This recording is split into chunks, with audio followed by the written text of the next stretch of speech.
There are those that would say that small-town America is a thing of the past, and manufacturing in America is dead.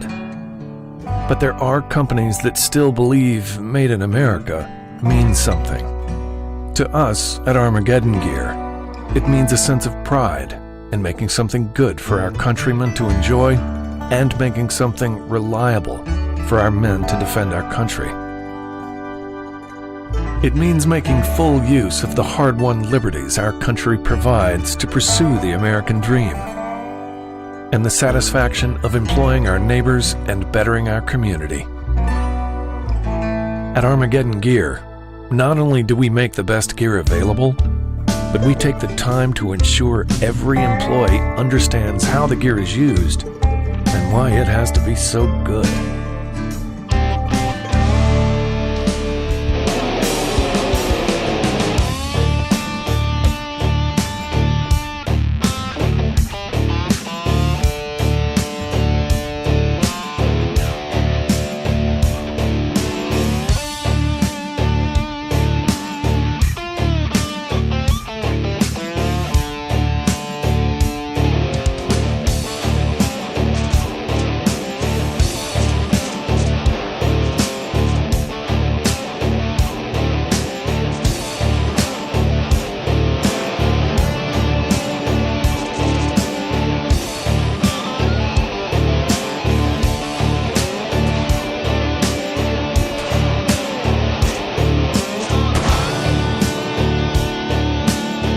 We test every product to ensure it meets our standards before offering it to you. Let's see your Chinese factories do that.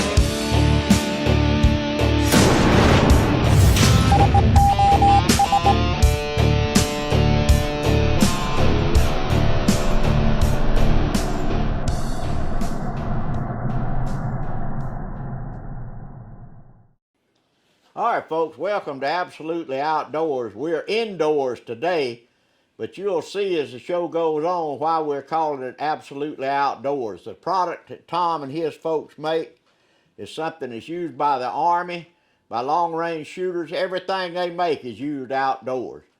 And Tom is an old friend of mine. I was trying to think the other day when we first met, Tom, probably 20 years ago. I would absolutely.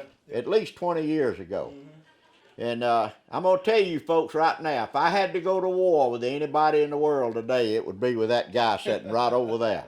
Sergeant Major retired Tom Fuller. Yeah. He is a man among men, and I'm glad to call him a friend. Well, I feel the same about you. I really do. And Tom, you started a company called Armageddon Gear after you retired. Yes, sir. And I remember you telling me one time, you said, Ted, I want to own my own business. You went to work for Bushnell, selling scopes to the Army when you retired. That's right. And then how did you get started in this business? Well, I did. I think some people just have an entrepreneurial gene or something, trait, just this desire. And I always wanted to do my own thing. I don't know why, but I always did. And I had many ideas, but I went to work for Bushnell and I sold all the Bushnell products. There were 13 brands at the time, from gun cleaning products to soft goods to scopes, rangefinders, spotting scopes, eyewear, sunglasses, all kinds of brands, helmets. We had 13 brands. It was the largest distributed sporting goods in the business, brand in the business. But when I was doing military sales for that brand. And we did have a couple soft good lines, but they were all made overseas. And once I started selling all these different product lines to the military purchasers and contractors and buyers, they would call me and be like, hey, we need an American-made gun case. We need an American-made pouch, ammunition pouch, or an American-made backpack, or whatever it was. Because the military DOD requires a textile that's purchased on contract or used certain funds to be made in America with American thread, with American labor, with American products, American materials. And just no one was really doing that anymore because all these companies have been bought up, moved overseas to increase profit margin, and then there was just nobody left, and there was no sewing factories and no skills left to really do it in America anymore, or they're very few and far between. So that idea stayed with me, and when the timing was right, I resigned from that position and started this, and it there was the need, and I thought, I didn't know anything about sewing. I didn't know nothing, but I had business contacts that knew I was an honest businessman, and I would try hard to do what I said I was going to do and not take advantage of them price wise. And so they started giving me chances. Can you sew a gun case? Well, in my heart I knew I couldn't, but I said I can and I will. and I found a few. I found one lady named Brenda Taylor that used to run a big sewing plant in South Carolina with 200 sewers, and she put together some. Was she living here, Tom? She was living here. She moved here to help her daughter, who was grown but was going through nursing school, and to help watch the kids. And I said, well, would you be interested in coming to work for me? And she goes, once my daughter's out of school, yes, and I'm not watching my grandkids no more. And I'm like, okay, well, how about while you're watching grandkids, I can bring a sewing machine and some stuff to your house. And she's like, okay, I can do a little of that. And I slowly got my hooks in her and got her. And she had a little network of ladies that had sewn before, and started hiring them. And those ladies are really much gone now. They helped me start, but, gone in the general sense that there's nobody that used to work in a sewing plant anymore that I don't already have been around here. So we're hiring young people and teaching them to sew, or younger people anyway, teaching them how to sew and teaching them the work ethic we have here at our company, and they're stepping up, and we're still keeping it going, doing great. But we take good care of our employees. They know I appreciate them, and I'm trying to make them feel that way, and they work hard. So. But Tom, I could always tell that. I've watched a lot of your videos where you'd have your Christmas parties for the ladies, and y'all really put on the dog for them. You made it nice. Yes, sir. And I think they appreciate what you do for them. The video that I'm gonna ask you to let us put in this show that you filmed of Buena Vista. Okay. And you carried the ladies out in your Jeep, and they shot the guns, and your final comment was, let's see the Chinese communists do this. Yeah, something like that. Something like that. Yeah. That was paraphrasing. Well, those were in that group of ladies in that first video were that core group I was telling you about, that I had already worked in sewing before, but the sewing plants they worked for had shut down, and we were able to put these ladies together. I think it was about 10 or 12 of them. I think I met most of them the day my wife and I came down to the old school building you started off in Buena Vista, and those ladies were in there sewing that day. That's right. That's exactly and right. We met several of them. Mm-hmm. Well, what was the first product that you actually made and sold? So the first product was an idea it was called a carbine sling. We still call it the Armageddon Gear carbine sling. And it was just a sling for an AR-15. I have one on my AR-15 that I got from you. And it was just a little bit different design. It was an old design that the young Rangers used to make in 2nd Ranger Battalion when I was stationed in Fort Lewis. We had a couple sewing machines in the company where guys could modify their own gear and come up with ideas. And these guys made this little sling idea. And I talked to a buddy of mine. I was like, "Do you remember those old slings?" He goes, "Yeah, I still got one." And we looked at it, and I had a friend of mine that had a sewing business in Texas, and I asked him to make me 500 of them, and he did, and I kind of sold them one or two at a time, and thought it would be an AR company because I was doing that. But I started getting more and more in the long range shooting, and it got popular about the time I started Armageddon Gear. Started just growing, and there were already 100 companies making AR accessories, but there wasn't many making long range accessories, and it's grown and grown and grown. And we were one of the first on the ground floor that invested in the kind of equipment that you'll see today, to make us keep up with that demand, and took us from a garage to, we have LTL trucks show up every day, either dropping off or picking up. Well, now you started off really making stuff for military. Yeah. Basically? Not really. I just wanted to be good accessories that the guys, so the military market's great, but there's way more civilians using this stuff than there are military guys, Wow. So, there's 300 million people in America, and there's only, 80,000 in the Army. So you got into long range shooting yourself. You and Cabela May, your daughter that we met out, we'll meet out in the plant. That's right. She shoots long range too, doesn't she? Or does she still do that? She does. She's going to shoot some with me this year. Her senior year, she played a lot more softball and all those fun things, and didn't go to many shooting matches. Has she graduated high school? She will this year. She graduates this year. Yep, sure is. And but she still likes to shoot with me, and she's really good at it. And she's going to do. Well, who taught her? Well, I did.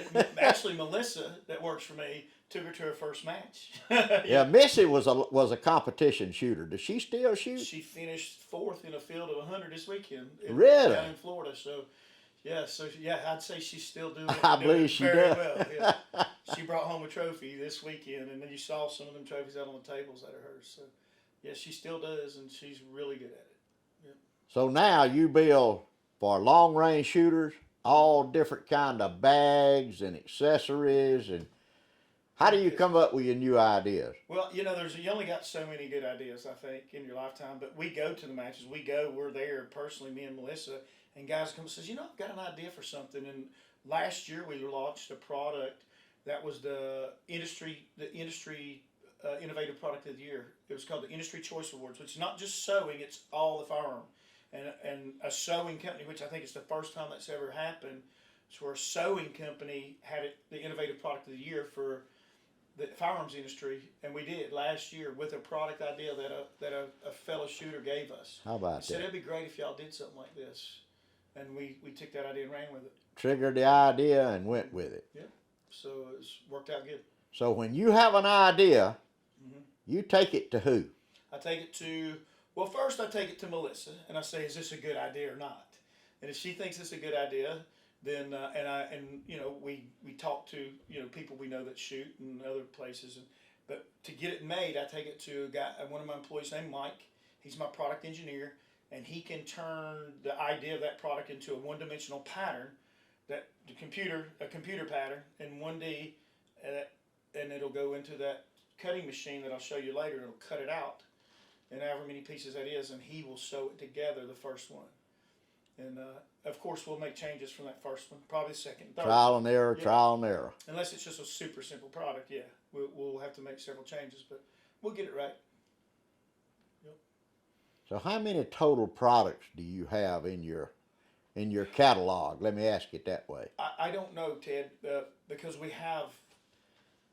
I don't know. I could. Lots I of could them. look it up, hundreds, because we have. There's a little product category there's about 100 products we only make for the Navy, and they may order large quantities a couple times a year. There's a couple products over here that we only make for a certain government agency that just wants this, and sometimes they may buy them one time and never buy them again. But the stuff that's on our website is for sale day in, day out, every day. There's maybe 100 or more, 200, but we have hundreds. But like the suppressor cover is one product, but there's over 200 sizes of that one product, if that makes sense. So, Yeah. Yeah. So it's it's a little complicated to explain exactly, but a lot for a long range shooting company. Well, for somebody watching this show, they would probably say, well, I bet Tom Fuller grew up in a textile background. I had no idea what I was doing. No, thankfully I grew up, on a small rural farm in Southwest Virginia, and joined the Army. And when I got out of the Army, I went to work for Bushnell and learned sales and marketing. I mean, I was a director of military sales position, worked directly for the executive vice president of the company.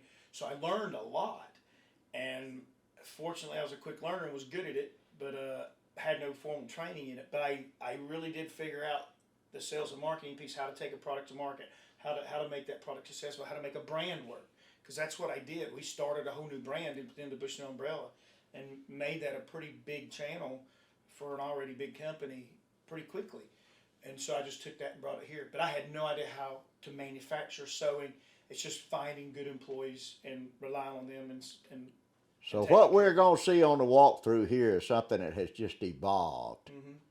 That's right. And Not because of past experience you had and said, I remember how to do it this way, we're going to do it this way here. Yep, I listen to people say, "What should I do?" And they're like, "We need a machine that does this." I'm like, "Okay, if I can afford it, I will."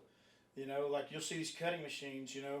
When anybody starts a cutting business, these cutting machines are very expensive. They're computer controlled. They cut with lasers. Some of them cut with they cut with different ways, and I have 4 of those now, and they're they're expensive, but it's what makes us able to do as much as we do with a small crew. I think there's 40 employees in this building now, which is great, but we still do way more than we should be able to. You're probably the largest employer in Buena Vista.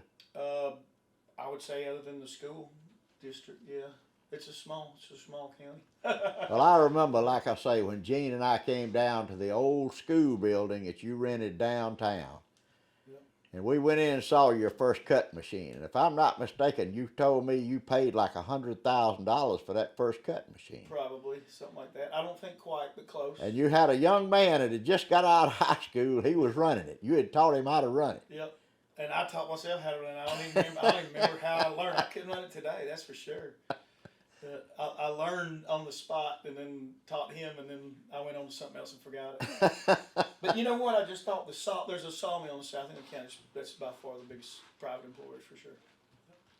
Well, now, not only do you have this, but you have the Armageddon Cup. The AG Cup. Yes. AG Cup, you call it. How did you get started into that? Well, the majority of our business is through the competitive shooting, series. The Precision Rifle Series is the flagship long-range shooting organization. So there's clubs all over the United States. There's clubs all over the world. There's clubs in several foreign countries that shoot under the PRS. We provide more soft goods to those competitors than anybody. And then not just the competitors, but the hobbyists that are interested but may not compete. And there's some bunch of those got to meet on a power line on the weekends or a farm pasture and put targets out really far and just learn how to do it. And that's how this sport started. And now it's a sport. It's it's featured on the Shooting USA and it's viable. It's probably has been for years the fastest growing shooting sport, which is a niche, but within the firearms industry, that's a powerful driver of product development for a lot of companies. It's the amount of people doing this and spending money, because you got to understand the rifles that these guys are shooting in sport are $4,000 or $5,000 rifles. The scopes are $2,000 and $3,000 scopes or more. The bullets they're hand loading. Every time you pull the trigger is $1. And you're traveling out on a plane. You're staying in a hotel. You're eating on the road. It's $300 entry fee to enter the match. It's the guys that are doing this are committed and are willing to spend money for a good gear. So Armageddon Gear has a very good reputation in the competition community, but we've never sponsored our own match or been a title sponsor. And I always said, when I title sponsor a match, it's going to be the biggest one. And that's just kind of how I like to do things. So we came out with the AG Cup, invited the top competitors. It was an invitation only match. It was a $1,000 entry fee if you wanted to compete. But I think that first match we gave away $20,000 in cash and another $20,000 in stage wins for all the different little stages that you shoot throughout it. And I think it turned out to be like a $50,000 match, which was the largest purse ever. And since then, we've had $90,000 purses and $75,000 purses, and we're on top of that. That's just the AG Cup. There's a series now called the AG Cup Series, which that series gives away 60 or 70 grand before it even gets to my match. Wow! So it's grown big. So you're only with the AG Cup at the end. You're not part of that series. It's named after us. That's what determines who gets to come shoot for the AG Cup. And I support it, but I don't run it, and I'm not, Shannon Kay, the owner of the PRS, the director of the Precision Rifle Series. He runs that, which is good for the organization to decide who gets to shoot in the AG Cup. So it's good for both of us. Well, I know Shooting USA has an exclusive on filming the AG Cup. That's correct. And if I'm not mistaken, you don't profit anything from that. No, sir. You give away everything you take in as prize money. You give away as entry fee. You give out as prize money. That's right. And I'm the only person willing to do that. That's why it's the biggest, because I don't have to make nothing on it. But But yeah, and it's a lot of work and a headache to do those things. But I just wanted a big event, and I get a lot out of it from having the biggest event in the sport with my name on it. Well, your name has grown. I mean, if you mention Armageddon, probably nobody in the shooting business Right. doesn't know it. That's true. Well, now who does your sales for you now? It's still me. I need to hire somebody, don't I, Ted? So I can go fish more. You probably don't get to do a whole lot of anything now but work, do you? No, I goof off a lot. Do you? Yes. Got good folks here and they can Yes. handle the show. I goof off a lot. Well, that's sure do. good. Won't lie about that. Well, I've told you over the years you deserve that. The years you spent as a ranger and having your bags packed by the door, and when the phone rang, you grabbed that bag up and went out the door. And I suppose that's a good analogy, but yeah, we deployed a lot back in those days. you were in the Army how many years? 22. 22 years. Retired as a sergeant major. And the last 2 years, you had a lot of fun. The last 2 years were probably the funnest anybody could have in the Army. I was the sergeant major of the Army Marksmanship Unit, which is basically the best, marksmen in the world, and they could travel around and compete in shooting competitions to represent the Army in that. And that's what they did, and it was a lot of fun. That was everything from skeet to trap to doubles trap to pistol to rifle to three gun, all the different sports, the Olympic sports. I mean, most Olympic medals won by the United States in shooting in the past. My lifetime has been won from those guys that shoot for the Army. Well, see, when I was a younger guy, and you were inviting me to come down and shoot with y'all occasionally. I thought I could shoot till I got down there. Yeah, those guys can shoot. And those guys were just amazing. I mean, the speed of the targets they shot, and they could just do it blindfolded almost. That's right. And of course, you were pretty good at it too. I was all right, but not like that. Not world class, huh? Yeah, nope, not by any stretch. Well, you were a world class individual, I can tell you that. Thank you, that. But I am thrilled that you have done this and you have survived. So many people start in a new business and they don't make it. Yeah. There's a huge percentage of people that try to start a business of their own that never survive. And you have done that, and obviously y'all have thrived. We have. This is a beautiful building you have here, and your offices are nice. And we met snipers a while ago that just came by to see you. Yeah, that's. You good. probably still knew a lot of those guys from the Army or from. No. These are the young guns. These are the young guys, and I guess they think it's cool to come Hang out with the old man. See some of the old guys every now and then. But I'm glad they do. It kind of makes me feel important every now and then. These guys come by to do that, but no, they're it's good. That's one of the coolest things about this job is I still get to hang out with guys like that, and still, you kind of feel relevant, a little bit in that. So that's a good feeling. Well, since you handle sales, you get to travel a lot, don't you? You Not don't as get much to. as You I probably used have to. I don't travel. I've traveled a lot, Ted, to grow the brand and to grow the awareness of my brand. And I think there's a point in the business world, and I'll never be a Walmart brand. That's just not who we want to be. That's not who we will be. That's not what we want to be. But in our market, we want to be a player, and we want to be successful, and we are. But I really worked hard to grow the brand, to get the name out there. And I think there's a point, because we're in a small market, if you do that part right, it kind of starts growing by itself like a snowball. And it's like, I've never made a sales call to have ask a dealer to carry my product in his store, ever. And we have 300 or 400 dealers. And I get 2 or 3 dealer requests a week, and we'd like to carry our products in our store. And I've never made a call to do that. I've made calls to go to go to shooting events and demonstrate our equipment, to visit with the military and see what they were wanting in a contract they were going to go, and I wanted to go after it and win it. So I tried to build a demand for my product, and if I did that right, then the dealers would come to me, and that's what I did. So I went to the end users through social media and marketing, and just basically guerrilla marketing, it's called, with social media and being a presence at the matches individually. It created guys to be like, oh, I met that guy. Oh, I've seen that gear. It's good stuff. I want to buy it. And then those guys start talking about it on social media. This is good gear. It's a good company. And then they go to look, hey, do y'all carry Armageddon Gear? And the owner of that store hears that enough. and he reaches out to us and The says, "Hey, I'd like to reputation gets there before you do. Yep, because there's no way I'll show up and say, "Hey, this is my gear." That's just another guy selling us gear, but we did it different and it worked. So, yep, and I think we did it right. Well, you said something a while ago that kind of surprised me, because as big as the Army, Navy, Marines, Air Force is, I figured that was your biggest customer, but it's not now. And you don't want that in the business, because the Army, like, we've delivered several contracts to them, and they're like, "Hey, there's 6,000 snipers in the Army, there's 4,000 in the Marine Corps." All right? So, yeah, there's a lot more people in the military than that, but we make stuff for snipers, and they buy it, and we sell it to all of them. And every rifle in the DoD, we've got a product with it, and we sell to all the government agencies, and they use a lot of our stuff, but that's small. Every weekend in America, there's 2 or 3 of these matches going on constantly.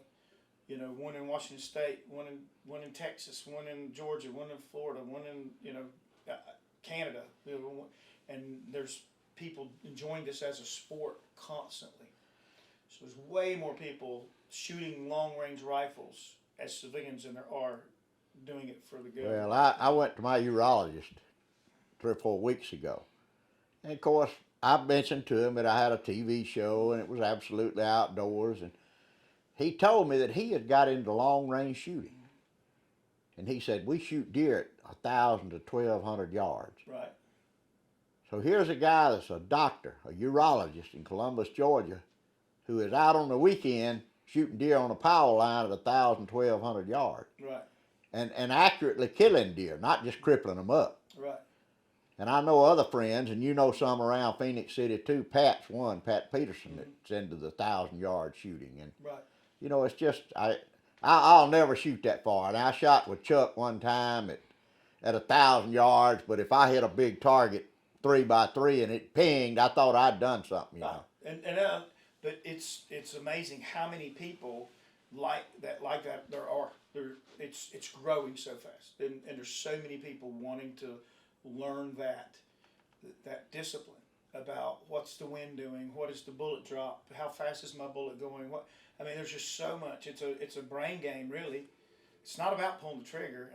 It's not. If you can hit a target at 100 yards, theoretically you can hit a target at 1,000 yards. You just got to take some environmental stuff. But I'm shooting a stock 308. Yeah. With a It pretty decent scope on it, and I don't mind shooting a deer at 200 yards. Right. But these guys have custom rifles, That's right. custom scopes. Right. They're spending a lot of money, like you say, hand loading their own bullets. Exactly. Which I've never done. Right. But yep. And that's what you got to do to be. So they don't mind buying your equipment if it makes them shoot better. That's right. If that suppressor cover keeps the steam off of them and that's right. helps them to kill. That's right. Well, Tom, it's just an amazing business you got. I'm super proud of you. You have done a fantastic job. Never would I dream 20 years ago Tom Fuller would be sitting behind the desk. And, I know, me neither. Saying, y'all made me sit here. I don't ever sit here. I'm the owner of Armageddon Gear. Well, you said sit behind the desk. I'm like, okay. But I'm usually sitting on the couch somewhere in here with a computer on my lap. But I'll sit in the desk for you. Well, thank you. In here, it's pretty much going into an order, getting ready to ship somewhere to somebody. And we have dealers. We have probably several hundred dealers now across the country. We have dealers in South Africa. We have dealers in Australia. We have dealers in, I think we have one in France now. We have a couple dealers in Canada. We got just anywhere, UK. We have dealers. So this is it's going out. I mean, anywhere people are shooting high, long range rifles and care about the quality of the gear they're using, you'll see our stuff there.